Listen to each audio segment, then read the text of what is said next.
લઘુ કથાકાર શ્રી ઇજ્જત કુમાર ત્રિવેદી ઋષિ સર્જક સન્માન 2025 બાપાનું જીવન મંત્ર હતું, શુભ નિષ્ઠા ફળ્યા વગર કદી રહેતી નથી. એની પાસે જીવવા માટે બીજું કંઈ જ નહોતું આ એક મંત્ર સિવાય. અને હવે એ મારું બળ છે, આ જીવન મંત્ર. સન્માનનીય શ્રી દાન વાઘેલા, મા સરસ્વતીના કૃપાપાત્ર કવિગણમાં આપનું સામર્થ્ય અને કવિત્વ નિરાળું છે. ગુજરાતી સાહિત્યના વર્તમાનમાં જે પ્રદાન આપ સમર્પિત કરો છો એ પ્રદાન આવનારી પેઢીઓ માટે પ્રેરણા બની રહેશે. અકિંચનપણું કે શ્રમજીવીતા ક્યારેય ગગનચુંબી ઉડાનને અવરોધી શકતી નથી. આ સત્ય પુરવાર કરીને અનન્ય સિદ્ધિઓ હાંસલ કરનાર એકનિષ્ઠ કવિ એવા આપનું સન્માન એ અમારું અને સમગ્ર સમાજનું સદભાગ્ય છે. કારણ કે તમે જે ઘરના મોટા દીકરા તરીકે જે સંઘર્ષ સ્વ સમજણે કર્યો છે અને ધીરે ધીરે જે તમે જે કર્યું છે એ અદ્ભુત.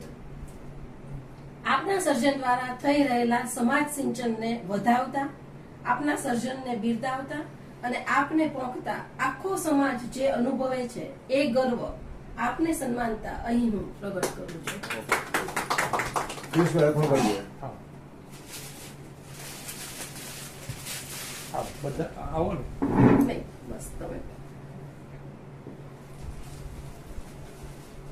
ખૂબ ખૂબ અભિનંદન. સુનિતા અને આખા પરિવારને અભિનંદન ભાઈ. આ એક આયોજનો તમને વિચાર આવ્યો હોય મોટી વાત, બહુ મોટી વાત. ખૂબ ખૂબ અભિનંદન ભાઈ. બાપાનું જીવન મંત્ર હતું, શુભ નિષ્ઠા ફળ્યા વગર કદી રહેતી નથી. એની પાસે જીવવા માટે બીજું કંઈ જ નહોતું આ એક મંત્ર સિવાય. અને હવે એ મારું બળ છે, આ જીવન મંત્ર. સન્માનનીય શ્રી દાન વાઘેલા, મા સરસ્વતીના કૃપાપાત્ર કવિગણમાં આપનું સામર્થ્ય અને કવિત્વ નિરાળું છે. ગુજરાતી સાહિત્યના વર્તમાનમાં જે પ્રદાન આપ સમર્પિત કરો છો એ પ્રદાન આવનારી પેઢીઓ માટે પ્રેરણા બની રહેશે. અકિંચનપણું કે શ્રમજીવીતા ક્યારેય ગગનચુંબી ઉડાનને અવરોધી શકતી નથી. આ સત્ય પુરવાર કરીને અનન્ય સિદ્ધિઓ હાંસલ કરનાર એકનિષ્ઠ કવિ એવા આપનું સન્માન એ અમારું અને સમગ્ર સમાજનું સદભાગ્ય છે.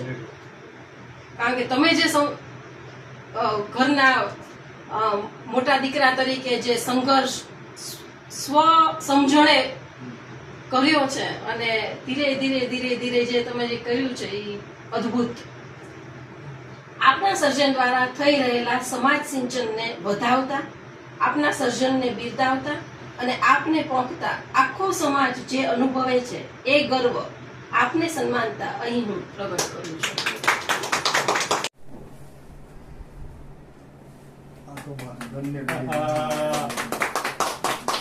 ખૂબ અભિનંદન ભાઈ.